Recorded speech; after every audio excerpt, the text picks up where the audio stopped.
I did go see a screener of that movie last night, Away We Go. We had Jim Gaffigan on last week. And I'll tell you, the reason that clip we showed of Jim Gaffigan was so short was to capitalize on how funny he was out of context, because the character he played, though funny, was dark and disturbing, as was much of the movie. It was basically a Candide-ish journey story of this young couple. She's pregnant, and they want to figure out where to live for some reasons I don't need to go into. And along the way, they stop at several different versions of marriage and life that reveals different things to them and reveals something about themselves. It's played by John Kaczynski. Is that his last name?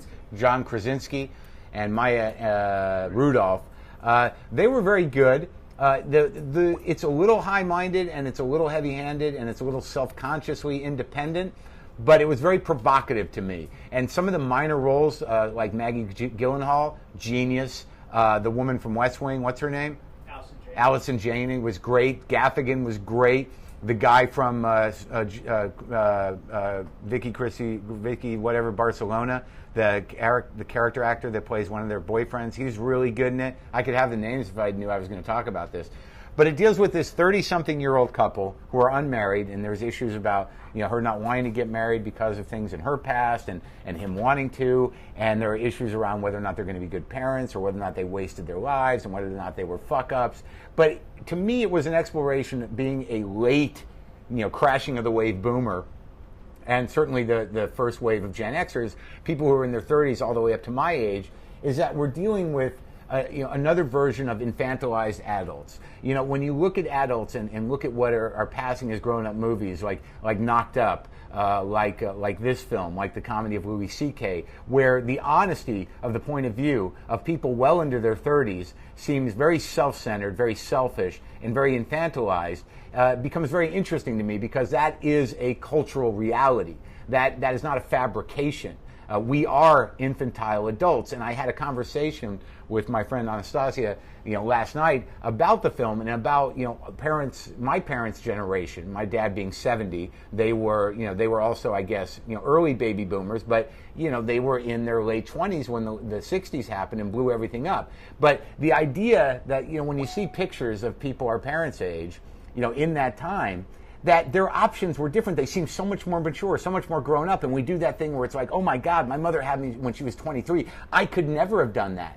Yeah, you probably couldn't, being the infantilized adult that you are and being the self-serving, self-centered, narcissistic culturally. It's not all our faults, but that's the way the culture changed. Because if you think about the 50s and 60s, the idea was you got a job, you got married, you had kids, you did the white picket fencing, you did the American dream as it was presented to you, and if you didn't buy the party line, you were off in the Greenwich Village smoking the Mary Jane. There was only two options. It was either you did that or you were off the fucking grid. You were a bum. You were living in the streets, or you were smoking with the beatniks.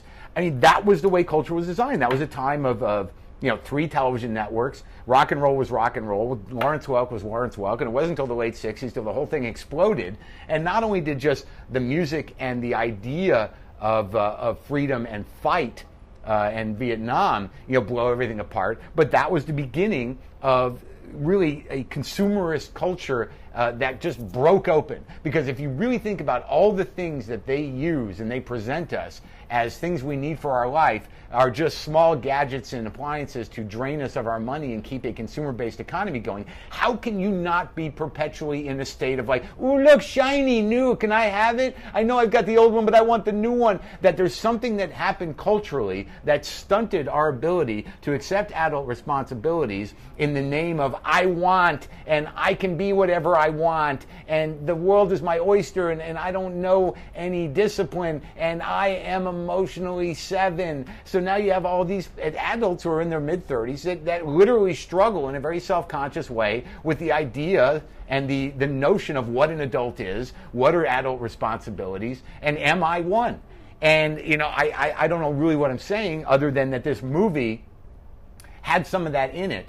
And I found it provocative because, I've been through 2 marriages. I have not been successful at it. I don't have kids. I am selfish. I am emotionally immature, but I am not alone.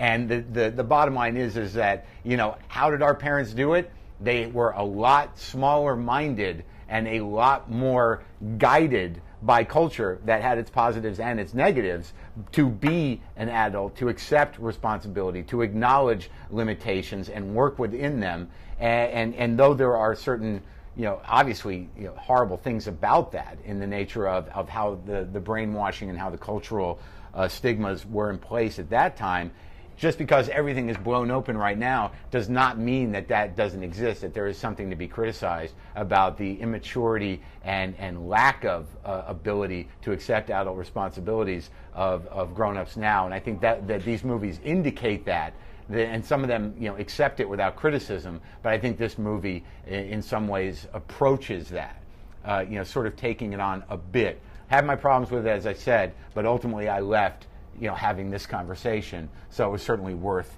seeing.